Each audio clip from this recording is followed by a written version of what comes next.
Listen to a discussion in an advertising class. Morning, class. In our last class, we were talking about regulation in the advertising industry. In fact, you may remember I said that in the United States, in some European countries too, advertising is one of the most heavily regulated industries there is. What example did I give of regulation, government regulation of advertising? Well, you gave the example of that the United States banned cigarette advertising back in the 1960s. The early 1970s, actually. That's right. Up until then, tobacco companies and their advertising agencies would portray smoking as part of this carefree, this so glamorous lifestyle. And then it came out in these scientific studies done by the government that tobacco smoking was really dangerous, really unsafe. And so, no more tobacco advertisements. At least not on television or radio. You could still advertise in magazines, on billboards, and so on for a long time after that. Don't ask me why, but you could. And some studies show that the studies seem to indicate that the advertising ban. Oh, and I might mention there was also negative advertising by the government and anti-smoking groups telling people not to smoke. Anyway, these studies show that that the use of tobacco actually went down. Okay, there were also some examples in the article I asked you to read for today. Other examples of government regulation? There was the example from Sweden about how Sweden completely banned advertisements for children. Right, for children under 12. That happened back in 1991. Now, not to get too far off track here, but since that article was written, there was a European Court of Justice ruling, and it said that Sweden still has to accept that it has no control over advertisements that target Swedish children, advertisements that come from neighboring countries or from satellite. So this undercuts to a certain extent what the Swedes were trying to do, but still, you can see their intent to protect their children from the effects of advertising. Don't you think that law was a little extreme, maybe? In my opinion, as a matter of fact, yes, I do. Personally, I think advertisements meant for children should be controlled, maybe controlled more carefully than at present, but not necessarily eliminated. And speaking for myself still, I think they should be controlled by a combination of government regulation and self-regulation. And that's what we're going to be talking about today. Sometimes self-regulation works well enough, but if the idea of self-regulation is to create nothing but honest advertisements that are in good taste, well, you only have to turn on your TV and you'll see that this system of self-regulation has its faults, right? Now get ready to answer the question. You may use your notes to help you.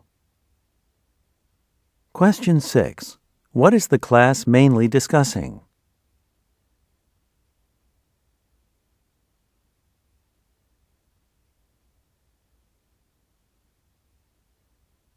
Listen to a lecture in a world literature class.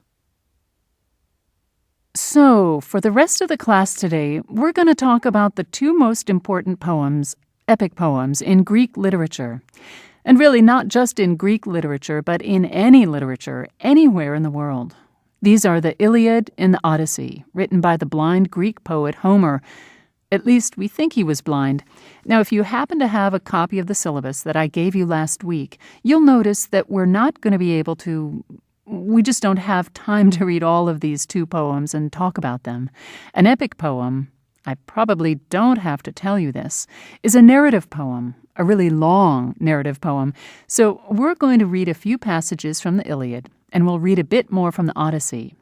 What I want to talk about today are some of the ways these two long poems, especially their main characters, how they're different. Some people have said that the Iliad is the world's greatest war story, and the Odyssey that it's the world's greatest travel story. The Iliad tells about the Trojan War, the war between Troy and the various Greek kingdoms. The Odyssey tells about a Greek warrior's trip home and all the amazing adventures he has on the way. And he has some wild ones, too. The warrior's name is Odysseus, hence the name for the poem. I think the reason that I prefer the Odyssey to the Iliad myself is that, well, I guess you could say I just like the main character of the Odyssey better than the main characters of the Iliad. As I said, the Iliad is the story of the Trojan War and about the clash, the personality conflict between the main characters. The conflict isn't just between warriors from either side. A lot of the story deals with an argument between the two strongest Greek warriors, Achilles and Agamemnon. Anyway, the main characters in the Iliad, they're strong, they're great warriors, but they're not as clever, not as smart as Odysseus. He's the one who thinks up the plan to end the war after 10 long years and defeat the Trojans. He's the mastermind behind the scheme to build the Trojan horse. You probably know something about that already. The Trojan horse has been in lots of movies and so on. Anyway, he helps end the 10-year war, and then he sets off for home and his family. It takes him another 10 years to get home, where his wife has been waiting faithfully for him for 20 years. But like I said, he has plenty of adventures on the way. Oh, and the other thing about Odysseus that I like is that, well, the characters in the Iliad are pretty static. You know what I mean? They don't change much.